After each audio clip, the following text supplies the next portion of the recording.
Young Justice issue 5, Brian Michael Bendis writing with Doc Shaner and John Timms on the art. This is obviously we've got fighting with the Lord Opal's forces and the Young Justice are all Dark Opal. Yeah, and there's some good banter as you expect, and I think either Tim or Connor yells out like, "Oh, Jenny Hicks is my new favorite because what she does with the truck," and then Cassie's like, "Wait, was I your favorite before?" It's like, "You were top 10." It's like, "Oh, that's sweet." Yeah, it was Connor. Was it Connor? Yeah.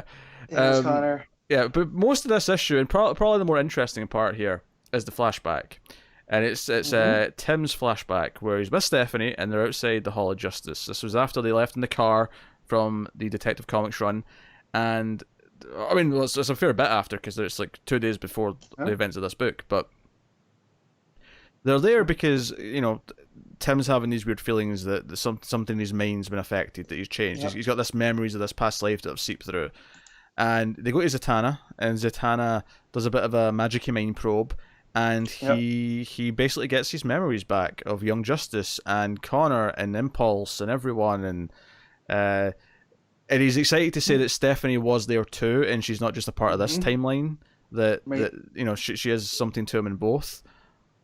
So it's not just Young Justice. It is it's the 90s Young Justice here, down to Little Lobo when they de-aged Lobo and he was on the team, to Arrowette and the Secret. Yeah, it was a 2-page spread of like just the 90s. Yeah, with Snapper Carr snapping his fingers, the Rays there. Like, I got to that page and I was like, oh, okay, this is what we're doing. Like, and after Rebirth, where it seemed like they were trying to get away from certain things, and even the New 52, where this never happened, just the fact that we got to see Secret in 2019, like, holy crap.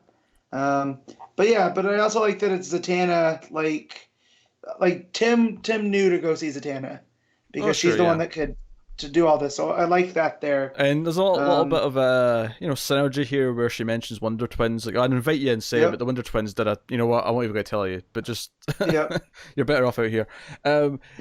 So I like it. Obviously, one of my complaints is that Stephanie, since Rebirth, has just been Tim's girlfriend and not had much of her own. So obviously, I'm hoping there's some sort of plan for her and all this. They've given her an excuse to go away separate just now, but I think it is just an excuse to not be with Tim. And her dad's the Clue Master, right? That's why she's spoiler? Yeah, from what I recall, yeah. Because, so they kept calling him Master Thief, and I was like, wait, is this a thing now? Or are they just using that as a title? Like, I don't think they're saying he's the Master Thief, he's just a Master Thief. Right. Yeah. Okay. Yeah. So, that's what I thought. He was Clue Master or something like that. Yeah, something like that. Check this. But yeah, there's the first stuff though. Even in the Opal stuff when they're fighting him, where Opal's basically making this villain speech. He's got kryptonite and it's hurting Connor, and Impulse just grabs it and bolts. And it's this great moment where he runs back before he even finishes his sentence. He's like, "Did I miss it, guys?" He's like, "Nope." And then they all like fight him together, and it's a crowd pleasing moment. This is like he thinks he's got them all trapped. He thinks he's neutralized Connor Kent, and Impulse is like, "No, I'll just grab it and run it away." Well, and you find out that it's Dark Opal's power that's tearing Gem World apart. It has nothing to do with the crises. Oh yeah. It's that he is overmined the world basically, and yeah. But where he goes, don't worry, or it says, wait, don't answer the question until I get back, and then you follow his trail with the word balloon trail. I thought it's a fantastic page. That was pretty fun. I love that. Yeah. And then the book ends with just Tim and Steph promising to meet back in a couple of days. Tim might have missed that meeting date because of what they're doing, but we'll see. But no, this was probably the best issue of the book so far. Yeah, it's really good. And I don't want to say it's just based off of nostalgia, but part of it is nostalgia. Like, and that part, page. Part of it is, but part of it, I'm like the fact that Tim just flat out knows his history now. He knows these characters. It doesn't necessarily explain. We still have answers for Connor to get about why he's around and what his current predicament. We know some of it. We still have to get some for Impulse, but like. We're putting the pieces in place. Like we now know that Tim remembers them all. Like he's aware of this team, so that's pretty cool. And then the I action's like good. I like when he comes out from the vision from Zatanna. He's like, Connor Kent's my best friend, and spoilers like, wait, who? Did you say Kent? Like I love that whole Yeah. idea. I should call Superman. You know? Oh, he must be off world. Yeah. He's not picking up. Uh-huh. um, So, man, really good. no, it's really good. And then the art's really great. Obviously there was no Gleason on this issue, but I didn't No. necessarily feel the absence too much. Well, he has that first page, doesn't he? That's kind of like a pin-up, almost like a roll call. Yeah, that may be him. Yeah, maybe the roll I call think page may be him. that's him.